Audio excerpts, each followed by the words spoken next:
Hi. Welcome to the second session of the January Health Reset. My name is Chloe Lambert. I'm the Health Features Editor here at The Telegraph. It's fantastic to see so many of you joining us this evening from all over the world, everywhere from Ottawa to California to the Shetlands. So we've got a fantastic treat coming up this evening. This evening, I'm joined by the world-renowned dietitian and gut health expert, Dr. Megan Rossi. Dr. Megan's last book, Eat Yourself Healthy, was an instant bestseller, and her new book, Eat More, Live Well, has just been published. It's a fantastic, no-nonsense, science-backed account of how to look after your gut and why it is the key to living longer and better and controlling your weight and boosting your immunity and everything else. Hi, everyone. Hi, Megan. Thank you so much again for joining us, and congratulations on the book. Thank you. It's an absolute pleasure to talk about my favorite topic in the world. So I'm so glad to see so many people are interested in joining tonight. Well, let's dive in. I think I wanted to ask, many of us at this time of year are making changes to what we eat and thinking about losing weight, giving our health a kickstart. What do you think is the most important single thing that we can do this January to improve our health? Look, it really comes down to this landmark scientific discovery, and that, of course, is our gut health. We're finding out that these trillions of microorganisms that live in our gut are actually incredibly central to things like regulating our metabolism. So they're involved in things like regulating our appetite hormones. It's things like, distribution of fat throughout our body. So actually, the number one thing people should be really focusing on to get the actual results that they deserve is nourishing their gut. And the way they do that is simply by adding more plants into their diet, which I think we'll go into a lot more detail. There are a lot of intricacies about the plants that we add into our diet, but it should be about deliciousness. Okay, so tell us a bit more about what gut health really is. I think we've heard so much about it in the last 5 years. It's such a big buzzword, but what is the microbiome, and why is it so important for all these aspects of health and weight? Yeah, so when we think about gut health, it's actually the functioning of this 9-meter long digestive tract. So you can see this little cartoon here, which breaks up that 9 meters that's coiled up in each and every one of us. And, I think in today's day and age, a lot of us are starting to be more focused about what we're putting into our bodies. But actually, once we've swallowed the food, often we've got no idea of what actually happens to that food. So I just wanted to spend, a couple of minutes or so just talking about what happens to food once we swallow it, because this can really open doors for understanding maybe if you get a little bit bloated or a little bit constipated, as well as helping bust a lot of myths out there, which are certainly, at the forefront as gut health becomes, more topical. There's more myths that come around that topic. So when you think about if you're having a dinner tonight, digestion actually begins in your mouth, because you not only start to physically break down the food, but we have enzymes in our saliva which start to chemically break down that food. Then once we swallow it, it goes down our food pipe or our esophagus into our stomach. Now, our stomach is very much like a washing machine, because it only physically chucks around the food, it releases hormones and digestive enzymes and acids, which kind of cleans the food.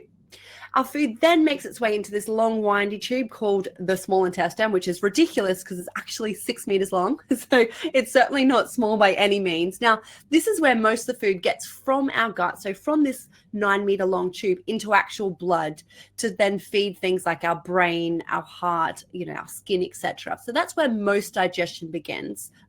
Now, the final part of this 9-meter long digestive tract is called the large intestine.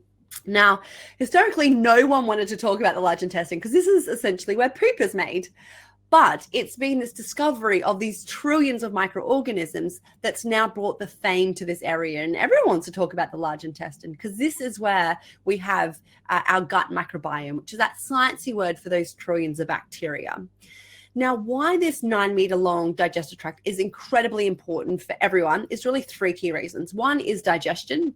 Because no matter how healthy the food you put into your body is, if you don't have a good gut lining, the food can't get from that tube into your blood to feed your body. So to really make the most out of your food, you need to have good gut health.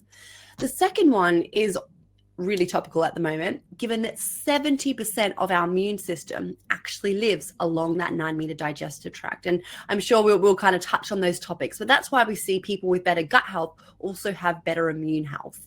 But it's this third element, these trillions of microorganisms called our gut microbiome, is the sciencey word, that is this, game-changing discovery that's, making us think differently about how we not only prevent and manage conditions, but also increase longevity. It's a really exciting time to be in microbiome science.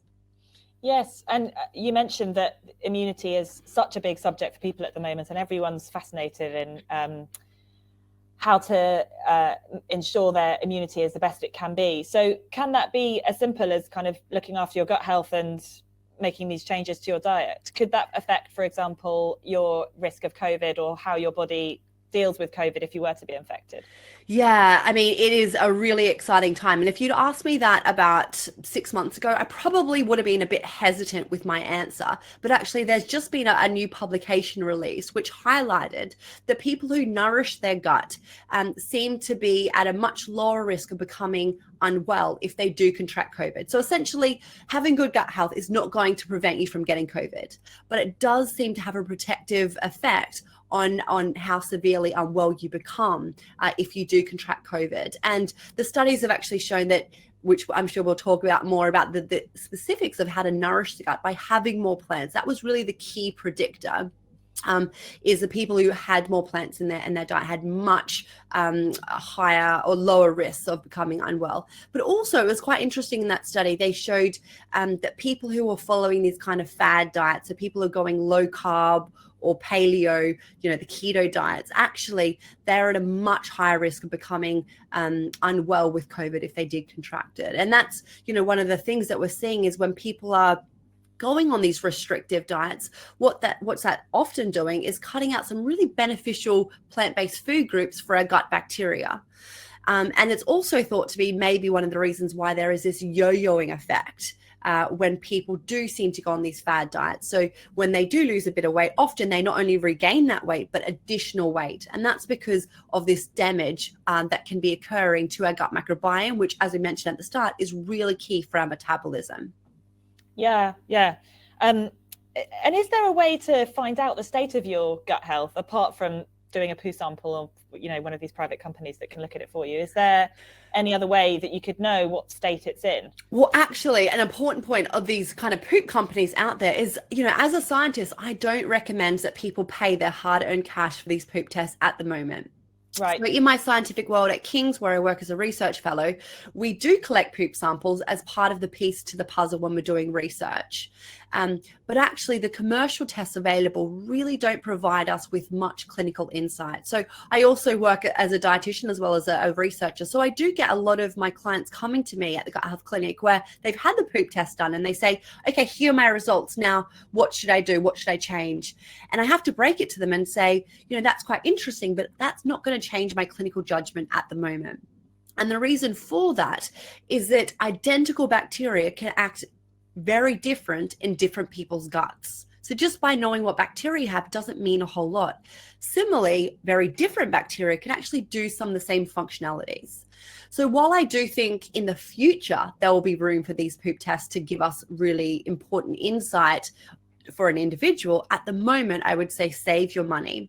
So when I was writing my first book, Eat Yourself Healthy, I was thinking about this question because I get it asked literally every day on social media. How do I know if I've got good health? So what I did is reviewed all the science and I kind of developed this 10-question assessment, which helps people, think about the different areas of their gut health. So it helps you scale your gut health from a score from 0 to 20. And it asks you things like, how often do you get sick? Are you on a restrictive diet? Do you get gut symptoms? And you go through that and it helps you to score. And that therefore gives you a better understanding of where your gut health currently sits and what areas you might want to really focus on. So that's in the book, but you can also freely access that on the website. Yes, and I think we're going to share that questionnaire at the end of this on the chat room. So look out for that and you can log in and do that questionnaire and get a sense of what state your gut might be in. But certainly from reading your book, it sounds like most of us, definitely it wouldn't hurt most of us to increase the number of plants we're eating and increase our gut health. It's all about fiber, isn't it? Yeah, so fiber is one of these magical kind of chemicals, which historically, before we understood about our gut bacteria, we didn't really understand why it was so important. We saw, yes, people who had more fiber had better gut health, but now we understand why fiber is so incredibly important, because actually it goes through that 9-meter digestive tract, mostly undigested, because human cells, we don't contain the enzymes to digest that fiber. What we've discovered is that fiber essentially is food for our gut bacteria. They're the ones that contain the enzymes to break down that fiber. And when they break down that fiber, they release a range of different chemicals, which are thought to do things like help regulate our appetite, communicate with our brain, etc. So here is a slide that I really wanted to highlight to people the power of fiber, really. So this came from a really brilliant scientific study where it pulled together over 180 different individual studies. And what they found overall, that every 8 grams increase in fiber per day on a population level, we could reduce our risk of heart disease by 19%, our risk of type 2 diabetes by 15%, and risk of colon cancer by 8%. And that is just 8 grams of fiber. Now, for those who are thinking, okay, what the hell is 8 grams of fiber? So I've got some images there. So 8 grams of fiber is something like a potato, but with the skin on. The skin is where a lot of that fiber comes from. Some veggie sticks with some hummus or something like that, or a pot of beans. Now, if you look at those images, you might be thinking, oh, that doesn't look very appetizing. And, for this beneficial effect, you need to be having that, extra 8 grams of increase in fiber every day. It's a long-term effect. So that's one of, the reasons where, I've written Eat More, Live Well, the new book, is to show you how delicious you can make these fiber foods. And actually not just, 8 grams of fiber, I'll show you how to easily get double that fiber, in each and every meal. And it's one that you can do with plenty of flavor. So it's things like, instead of just having, your boring spud, why don't you add some butter beans and some pesto on top of that? You get 15 grams of fiber right there. Instead of just having your boring veggie sticks, why don't you make a smoothie, which also includes things like, avocado and cucumber, as well as some fruit. And I've got a range of these recipes in the book. And similarly with, instead of just having baked beans, why don't you make a butter bean hummus and have some, grilled mushrooms on top, those sorts of things. So it's about rediscovering the incredible flavors that come with plants. Yeah, I mean, I'm personally all for any diet that's all about eating more and not cutting anything out. I mean, is there, in your view, anything we should cut out? Processed foods, sugar. Lots of people are thinking about cutting out sugar, for the new year. What are your thoughts on that? Yeah, I mean, sugar gets a bad rap. So when we think about sugar, so table sugar, it's called sucrose. What happens is actually that gets digested very high up that 9-meter digestive tract. So actually the things you may read online that sugar is a toxin for the gut, that's not quite true, because actually it doesn't reach the bulk of our gut bacteria. However, we don't want to be filling up on a lot of these added sugars like the table sugars and the fruit juices, because that essentially means that we're getting all that energy from these kind of processed foods and starving our gut bacteria, because these high sugar foods typically don't have the fiber that we need. So that's one of the, the key principles that I talk about in the book is you can still have a little bit of added sugar as long as you're loading up on the plants and the fiber to keep your gut bacteria happy. And that's the key principle, where, all my recipes, I do sweeten them with whole fruits. And that's where you not only get that little bit of sugar and the sweetness from the fruit, but actually you get the fiber from the fruit and all of these other plant chemicals, which then also feed your gut bacteria. So it's about, sparing a thought at every meal, not just something that treats your taste buds, but also what's going to feed your gut bacteria, remembering their favorite food is fiber. Yes. And if we're shifting towards more plants, does that mean giving up meat, giving up dairy? What are your thoughts on veganism, which is obviously huge, soaring in popularity? It is. And, again, I talk about this in Eat More, Live Well, where there is this spectrum of plant-based eating. So at one end, you've got veganism, so you only eat plants. The other end, it's flexitarianism, where you still eat all animal products, but still the base of your diet is plants. And what the science shows, it doesn't actually matter where you sit on that plant-based spectrum. As long as the base of your diet is plants, whatever you choose to add on top of that is completely up to you.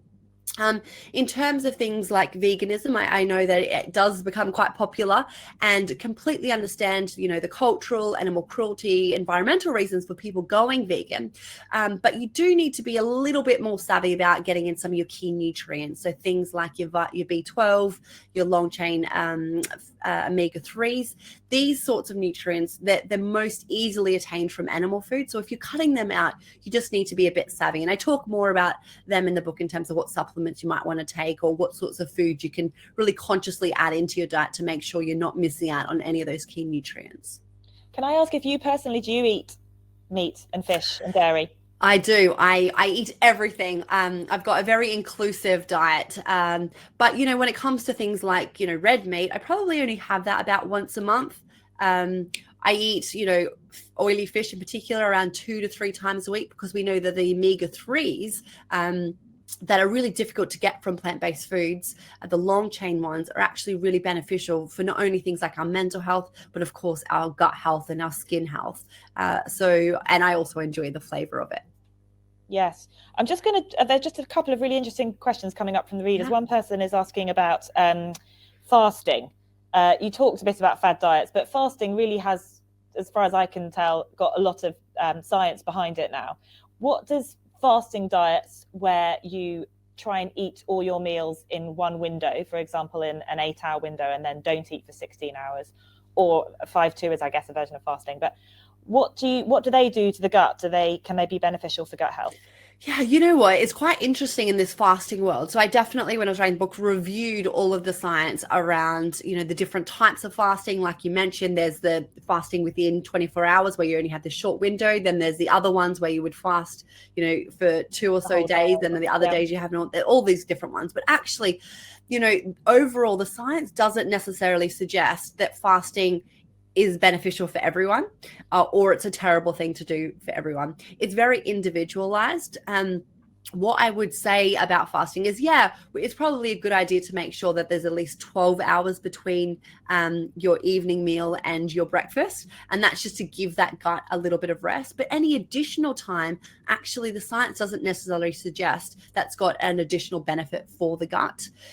There's a few nuances there. So, for example, if you struggle with constipation, then actually making sure that you have at least a 3-hour gap between your meals in the day can help with stimulating your bowels and therefore helping with constipation. In turn, if you struggle with things like bloating or diarrhea, actually having smaller, more frequent meals spread out throughout the day is probably the best way, because it puts less pressure on your gut.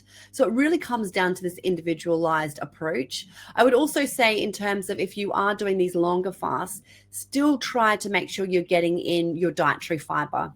Because what I often see in clinic is when people really shrink down their eating window, actually, because it's such a shorter period of time, they can't eat enough of the fiber, and therefore their bacteria kind of starve. And although it's only in animal studies, they have shown that mice that are put on these long fasts, actually the bacteria in their gut starts to eat away at their mucus lining within their gut, because their bacteria get hungry and hangry and don't understand what's going on. So you do really need to make a conscious effort to make sure you're still hitting your dietary fiber goals. Mm-hmm, mm-hmm. And so is there anything to be said then for sort of watching your eating patterns, like reducing snacking or not eating late at night? Is that good for gut health as well? Is it important when you eat? You know what? Again, interestingly, it's down to the individual. I would say if you suffer from things like reflux, and making sure that you have at least a 4-hour gap before you eat and go to bed is a good idea. And then, like I said, overnight, at least a 12-hour fast. So it's not like you wake up in the middle of the night and having a snack. But any more than 12 hours, the science is not convincing to say that people should all be having, that longer fast. And again, the same with snacking. I personally am a huge snacker. And if someone told me I couldn't snack, I'd be very upset about that. Whereas in clinic, I have other clients who actually, they really don't enjoy snacking, and they find that doesn't work for their body. And that's exactly what the science says. It comes down to the individual. There's no overarching review study where it says that it's really good to snack or really bad to snack. It's up to the individual, and also what you're snacking on. So that's one of the things that I talk about in the new book, is that it's about the types of snacks that you have. So making sure that You know, you can still have things like chocolate as a treat, but hey, make sure there's some plants involved in that. And that's where things like the prebiotic rocky road come into play. So it's about adding in plants at every kind of eating occasion, because it's not only about, you know, feeding your human cells at each meal, but also feeding your gut bacteria at each meal. Yeah, and I think what actually appeals to me about what you're saying and the slide you showed earlier is that it doesn't have to be really sophisticated. I think lots of people do want to eat more plants, but can feel a bit put off by the thought of being able to come up with a quick, easy meal for a weekday evening that's filling and satisfying, and doesn't have lots of elements, but is still vegetarian. Is that something you find? And are there any kind of principles you would offer up to people who want to get more plants in but feel a bit intimidated by it all? Yeah, look, I totally get that. I mean, as a new mum, I now, get that actually, you know, spending any longer than like 15 minutes cooking dinner sometimes is just enough to go, okay, I need to get takeaway. So actually in the book, I do have this collection of kind of weekday meals. And one of them is, I call it the stir fry adventure, where there is one meal for each night, where it literally takes 10 minutes from start to finish. And there's 5 different cuisines. So one's like an Italian flavor, one's an Indian flavor, Thai, etc. And it's just using a few quick flavors. It takes like, 3 minutes to make that base flavor. And then what you do is just choose a stir fry mix of veg. So whatever veg's going in the house, any leftover ones you can chuck in. You would choose a protein source, whether that is something like fish or actually a can of legumes or some tofu to get that protein in there. You would then pick a grain. That might be some sourdough, or it might be some whole grain pasta, or it might be some mixed whole grains, in those pre-microwave packs. And then you throw it in the fry pan for 5 minutes. And voila, you've got a really balanced meal where you have all your different types of plant-based foods within that one. And it only is taking, 10 to 15 minutes maximum. And there are foods that surprisingly count as a plant that we might not think of, right? Like herbs and spices and tea and coffee, chocolate. Is that right? Yeah. So in the book, I talk about these plant points, and this has come from a scientific study actually, which showed that people who do eat at least 30 different types of plants each and every week seem to have better gut health than those who eat the same 10 foods on repeat. And the reason for this is because we're discovering that actually the brilliance of plants is not just the fiber. Yes, we know the fiber is really important for our gut bacteria, but plants contain tens of thousands other chemicals. And these are things you may have heard of, things like polyphenols, which is why red wine and dark chocolate have been associated with health benefits. So there's all these other plant chemicals, which are actually in all different types of plants. And the thing about these plant chemicals is they also feed our gut bacteria. So it's not just the fiber we're discovering is important, which is why you can't get away with just taking a fiber supplement. You need to get the whole plants in because they contain all of these different thousands of plant chemicals. So like I said, that scientific study showed people who eat as many, at least 30 different types of plants had better gut health than those who had, the same 10 on repeat. So one of the kind of challenges I like to set people, particularly, at the start of the year where people feel a little bit more motivated and they want to do something, to support their health, I recommend trying to get in, your 30 plant points each and every week. And like I mentioned, or you mentioned actually, it's not just your boring green leafy vegetables. There is this thing which I call the Super Six. So there's 6 different plant-based food groups to keep in mind. And people are listening, you might want to think about when was the last time you had all 6, over a couple of days. So you got your whole grains, you got your fruit, you got your veg, you've got your legumes, your beans and your pulses, you've got your nuts and your seeds and your herbs and your spices. Now, a little nuance then, herbs and spices count as a quarter of a point, along with chocolate, which is cocoa, and the coffee and the tea. But you can see in this little image here, this is what 30 plant points can look like. Now, if you're anything like me, you're probably going, oh my God, as if I've got time to buy 30 individual, ingredients. But this is where the brilliance of a lot of these convenient foods comes available, where actually instead of just getting the single type of veg, you get the stir fry mix and you get like 5 plant points right there. Instead of just getting one berry, you get the mixed pot of berries. The same with the lentils and legumes. Instead of just getting one, get the full can mix. The same with grains, the same with the nuts and the seeds. So it's really just about changing your mindset when you're at the supermarket. At no extra cost or extra time, you just go in thinking, okay, I want to get diversity. I want to get the more different types of plant chemicals to feed this inner community of bacteria that will in turn look after me if I nourish it right. And is it really true that if you aim for these 30 plants a week and just increase your plant intake, you kind of don't really have to worry about calories and counting calories and even weighing yourself, and doing this might even help you lose weight or manage your weight by itself? Can you talk a bit about plants and the gut and its role in weight control? Yeah, I mean, this is a really important one to touch on, and essentially is what Eat More Live Well is all about, the new book. So it's all about tapping into the latest scientific evidence about not just how our bodies, but our gut microbes work best. And I've, kind of translated or condensed that hard science into a simple and delicious way of eating, which I call the diversity diet. And I know I've spoken a little bit about that diversity diet, but this, it's only backed by 5 key principles. That's all you kind of need to follow. And the science has shown that doing that will result in significant, weight loss if that is your goal. But also it goes much further than that. Things like mental health. By following these 5 principles, you can improve your mental health. In fact, there was one, really a remarkable clinical trial which showed that nourishing the gut with loads of different types of plants, it didn't have to be plants only, actually had a significant improvement in people's mental health. So these results are very far reaching, and we have that hard science to back it up. So the premise of writing the book was just to make the science really accessible for people. So I've got these 5 principles. If we can just get the slide which kind of shows them, I can talk through how simple, I guess, those 5 principles are, where you don't need to worry about counting calories, because actually there are 2 reasons for that. One is that the calorie information on packs is just not that accurate. So for example, particularly when it comes to whole foods, so things like almonds actually give our body 30% less calories than the packet says.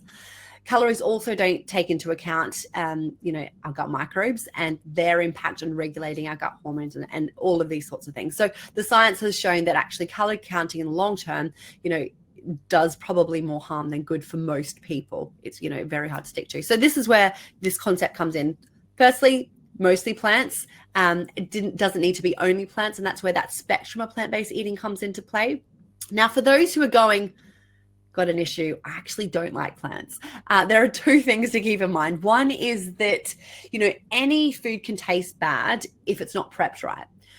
So that's why, in the book, I have these really easy sauces like cashew cheese, which takes 5 minutes to make. You add that to your veggies and it's so creamy and delicious that, I tested on my husband, who was so anti-plants initially, and now he's coming around to all the different flavors. And same with avocado pesto. It takes like 3 minutes to make. You add that to your veggies. So it's about working with the right flavors. Mm-hmm. The second thing to keep in mind is that actually our taste buds adapt to the foods that we feed it. Actually, they regenerate every 10 or so days. And, the science has clearly shown that if we start to include more plants in our diet, then actually we then start to crave those plants. And I've not only seen it in, clinic with hundreds of my clients, and actually share a case study in the book where this client said, it was like magic. I just started to crave them after being, really into kind of ultra processed food. And I'm like, it's not magic, it's actual science. And, the same with my husband. I slowly over time, gradually, like instead of having only bolognese with mince in it, I took out half the mince and added in lentils. He didn't even know. And doing things like that over time, actually, like I said, your taste buds regenerate. And also we have millions of bacteria in our mouth, and we start to feed them more plants. They change as well, and they have a role in our taste perception. And that's thought to be one of the reasons why we start to crave more plants. So essentially, our palates will evolve if we let them. Just go slow and steady. Diversity all the way. We already touched on that, trying to get in your 30 plant points. The third principle about going for whole, not refined. And this is one that I think is quite important, where, veganism is becoming really on trend, and there's all these ultra processed, plant-based burgers. But what we're seeing is they're loaded with all these different additives. And some of my research at King's is starting to investigate how these different additives are affecting our gut bacteria. And some of the pilot studies are suggesting they might not be all that good.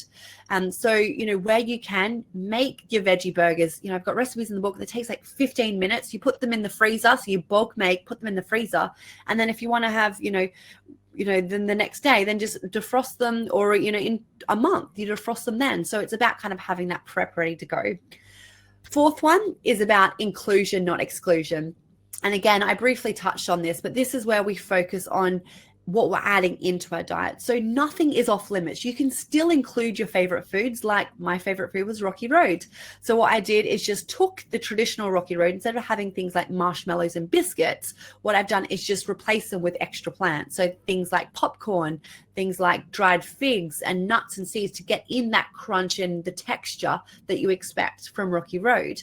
So it's just that kind of frame of mind of the adding in, not necessarily cutting out. And I mean, I don't know about you, but if someone told me I can't eat something, I'm on this strict diet, maybe I could follow it for a month. But then after, some time, I start to fixate and think nothing of that food. And then that can build this unhealthy relationship with food, which brings me on to this final point. And that is about tasting, pausing, and enjoying. And this is something that a lot of the fad diets, I think, don't realize, that this is why people can't comply with them, because it ruins people's relationship with food when they can't enjoy their food, where they're thinking about all the no foods are not allowed. And one of the things that I particularly see in clinic, where if people are having a lot of gut issues, a lot of it is down to not just what they're eating, but how they're eating. So, in the book, I share this mindful eating exercise, which I use on a lot of my clients who've previously been, yo-yo dieting, and they've got bad relationships with certain foods. I'm sure a lot of the listeners are probably can, relate to it, where they can't keep chocolate in the house because they'll just binge on it. So many people I see were of that frame of mind. So what I do is get them to follow this exercise. They select their kind of treat food that they feel out of control of. They have it, twice a week, and they go through all their 6 senses. And they do that for about 8 to 9 weeks. And after that, they start to have re-engaged with that food and their relationship, and they start to be able to have, a square of chocolate and be satisfied at that, or have the prebiotic Rocky Road and not eat the whole kind of log. So it's about, implementing those 5 principles. We've got the science behind it. Why don't we use it? And I'm just looking at some of the really interesting comments coming from the readers. Somebody's asked about pickled red cabbage and piccalilli, which is what we've heard about for a while, fermented foods. Is that still backed up, that they're particularly good for the gut? And are there any other foods that we really should try and eat more of? Yeah, so fermented foods are a great one. In terms of, I guess, the scientific evidence, there's a lot of test tube studies showing that fermented foods are linked with a lot of health benefits in terms of things like our blood sugar control and things like weight management in particular. However, in terms of the hard science, there isn't a lot of very convincing evidence that would make me go, everyone has to have fermented food every day. Although there was a paper that's just come out showing that people who do include fermented foods, whether that's something like live yogurt or something like, kefir, all these fermented cabbages, kimchi, sauerkraut, actually they seem to have a more diverse range of gut bacteria in their gut, which actually we associate with better gut health, because the more different bacteria you have in your gut, the more skills they've got, which means the better they can do things like control your estrogen production. They control things like your mental health and your heart health. So we want to have as many skills from these bacteria in our body as possible. What's your views on supplements then? Probiotics, are they worth doing, or is it better to focus on diet? Look, there's a lot of confusion out there, because, one week the media is saying we should take a probiotic. The next week they're saying they're completely useless. And the truth of it all is kind of somewhere in between. Surprise, surprise. I think the world of probiotics has been very misunderstood. Now, for those who aren't sure, probiotics essentially is those live bacteria. I have spoken a word prebiotics. So prebiotics is the food for specific bacteria. Probiotics is actually the live microbes. And the science is showing that each different type of microbe actually has different skills and does different things. So we need to start treating probiotics kind of like vitamins and minerals, or even like, medication, where if you have iron deficiency, you're not going to go and take a vitamin D supplement and expect your iron deficiency to improve, are you? Because they're different things. The same goes with probiotics. You need to take a specific type of probiotic at a specific dose for a specific duration to get that benefit. And in my first book, Eat Yourself Healthy, what I did is I got my team at King's to review all of the science, and we came up with these 6 areas of probiotic prescriptions where there actually is good scientific evidence to take a specific probiotic for specific conditions. And one example is if you have to go on antibiotics for whatever reason, there is really good evidence to take a specific probiotic. You would either take Saccharomyces boulardii or Lactobacillus rhamnosus GG, and you would take either at 5 billion units twice a day throughout your antibiotic period and for a week after. Now, for the people who are freaking out, I'm like, I need to write that down. This is how prescriptive we need to be about probiotics if we want the clinical benefit. There is no point just taking any old one off the shelf. You're wasting your money. It's best to spend that money on whole food. Okay, fascinating. I'll just try and whiz through some of the questions that have come up. There's a few people have asked about if you are somebody who have a sort of irritable bowel syndrome or some irritable gut, digestive problems, what might be the key culprits? And if you've got those kind of symptoms, is it a good idea to leap into a really high fiber diet as you're suggesting in the book?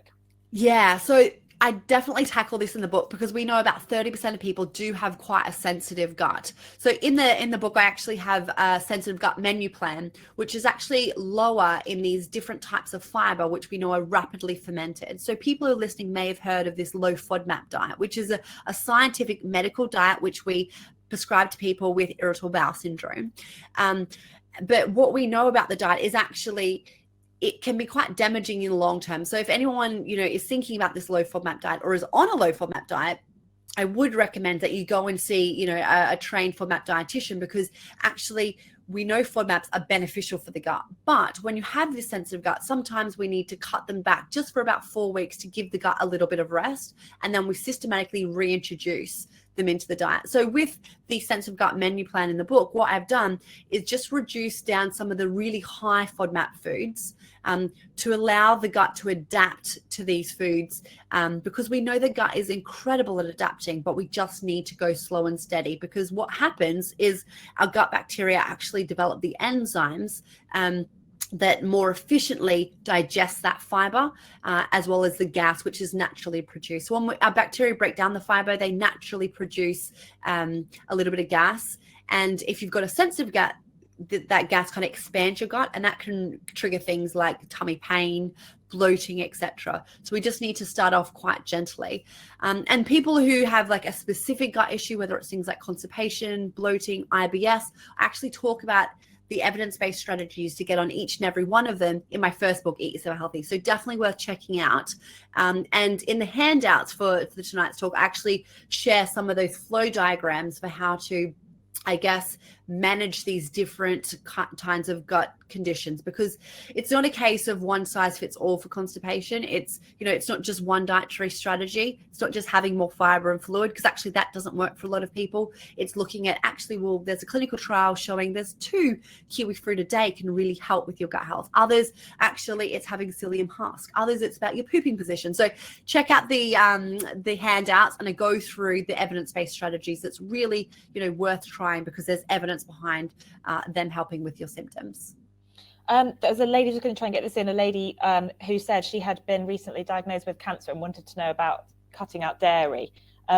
This is a big area at the moment. Should we switch to the plant-based milks like oat milk and soya? What's your take on that? Yeah, look, there is a lot of... Do you drink cow's milk or? Yeah, there's a lot of demonization around dairy. And when we look at the evidence for dairy, there is a little bit of evidence suggesting that if we, for example, have acne, then having large amounts of skim milk, like 500 mils of skim milk a day, can make our acne that little bit worse. But actually, that's kind of where the evidence stops in terms of the negative effects.